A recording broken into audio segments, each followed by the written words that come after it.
Hi, welcome to Tuesday Tea Time. I'm so glad you came. This is for professionals who have a long to-do list, and the first thing to fall off is leadership development and personal growth. So I'm glad you're here. We are going to talk about boundaries today. This session is to provide skills, strategies, tips to prevent burnout, short, impactful skills and strategies that you can take with you throughout the week and share with other leaders. My name is Megan Abozic. I'm the founder and CEO of Leadership Within. We guide leaders on a transformative journey from within to impact their fullest potential. We recognize that everyone has the influence to make great change happen. Therefore, leadership is more than just a title. So last week we dove into preventing burnout by examining and being aware of the stories we tell ourselves. And we were talking about stories we tell ourselves, about others, about our job. And today we're going to talk about burnout, but boundaries, the stories we tell ourselves about boundaries, how we set boundaries respectfully and professionally to prevent burnout and how it impacts burnout. So let's get started.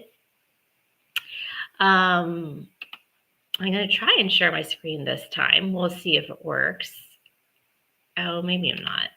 Anyway, we'll just keep talking. So we're going to look at boundaries today. And so the number one reason people are burned out is because they can't accomplish all the things that are important to them. And there's a Zegerberg effect where once you complete a task, your brain releases the task. You no longer think about it. But everything that you have undone that's important to you, it keeps replaying in your mind over and over again. And that's what creates the anxiety, overwhelmed, frustrated procrastination that ends up with burnout.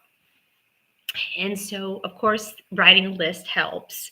But what's more important is setting good, healthy professional boundaries in a respectful way. And it starts with the stories we tell ourselves about boundaries. When we're little, we're told that you don't say no to me. Things like that. And it's not kind to say no, and always be helpful and say yes. And yes is kind and yes is helpful. And so we always say yes and we don't think a thing about it. So we're going to talk about how to say yes, how to say no in the most respectful, professional manner, and prioritize our yeses and nos. So I read a book by Cloud and Townsend called Boundaries. And in that book, they talk about how to say yes and no. And so I thought, well, I need to create a cartoon so my kids can learn the same skill. So I created this cartoon about how to say yes and no. And I'm going to see if I can share my screen now. Maybe I won't. Okay. Well, anyway. The cartoon was very simple. It was Snoopy with a big heart over his head handing someone a present. And then on the other side of the cartoon was this big, huge ball. And so I asked my kids, before you say yes or no, ask yourself this. Is this going to be a gift or a bomb? Am I going to say yes and give with my whole heart, my full attention, and a great attitude and serve? Or is this going to be a bomb? Am I too tired? Am I stressed out? Am I going to be resentful and have a bad attitude? So before you say yes or no, ask yourself, am I going to be able to give the best yes? If the answer is no, then we need to talk about negotiating of, is this an option? If it's not an option, when is the best yes? Sometimes it's hard to say yes and no to our boss because we feel like we're saying that we don't want to work, or that we're a slacker, or that we can't manage our time. So the best thing to do with your boss is, if you have a multiple list of things to do and you just don't know where to start, or you feel overwhelmed, is taking that list to your boss and saying, hey, I feel like I can't give my fullest attention and my best work to all these projects at the same time. I feel like in this week, I could tackle X amount of tasks and get them at 110% and give quality that you exceed your expectations. So, which three would you want me to start on this week? So, that's one way to show that you're focused, you're committed, and you want to put great work out there. And you're respectfully setting a boundary of what your limits are. So that's one way in the professional setting of how to set boundaries and give your best yes. Second way to prioritize our yeses and nos is to think about three things: our relationships, our time, and our energy. So when we're going to decide whether we say yes or no, we need to think about how much time is this going to expend? How much time do I have?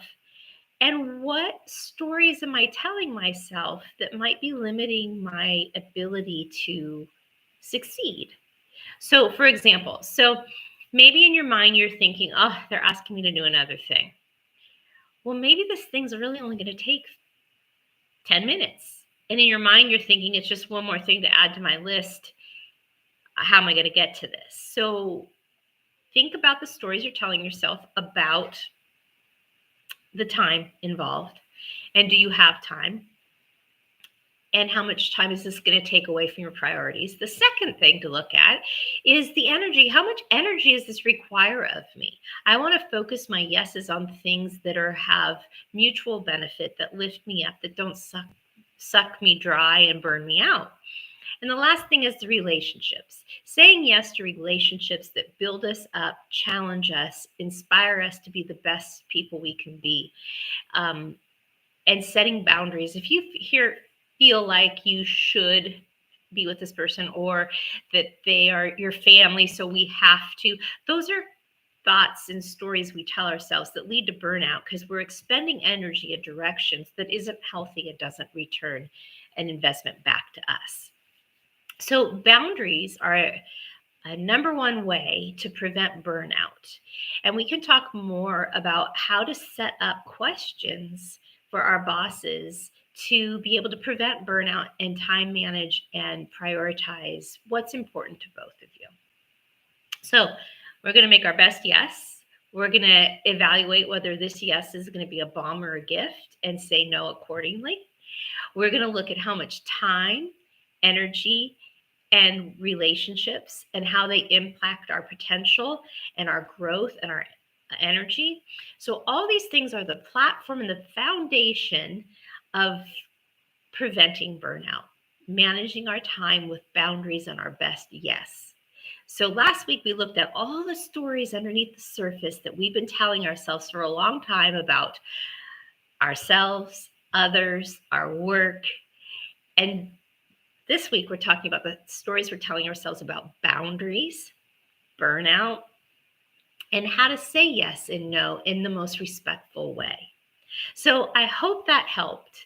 And as you go through your work this week, think about, what am I saying yes to? What am I saying no to? What's most important to me? What's taking away my energy, my time, and impacting my relationships? And how can I prioritize better and respectfully say yes and no? So have a great week, and we look forward to seeing you next time on Tuesday Tea Time. Take care. Bye.